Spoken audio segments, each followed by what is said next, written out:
வாக்காளர் பெருமக்களுக்கு வணக்கம். ஒரு மிகப்பெரிய ஜனநாயக நாட்டை கட்டி எழுப்புவதிலே வாக்காளர் பெருமக்களுடைய பணி மிகவும் இன்றியமையாதது. வாக்காளர்கள் அனைவரும் ஒருங்கிணைந்து ஒரு அரசை உருவாக்குகின்றார்கள். அந்த அரசு ஜனநாயக முறைப்படி செயல்பட்டு மக்களுக்கான அதிகாரத்தையும் அதிகார பகிர்வையும் வழங்க வேண்டியது அந்த அரசின் கடமை.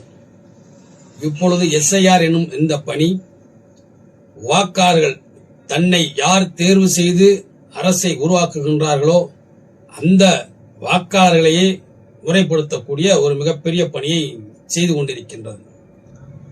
இந்த வாக்காளர் திருத்த பணியிலே அனைவரும் ஒத்துழைப்பு வழங்கி வாக்காளர்கள் நாம் என்பதை இங்கே ஊர்ஜிதப்படுத்திக் கொள்ள வேண்டும். எஸ்ஐஆர் பணியிலே தேர்தல் அதிகாரி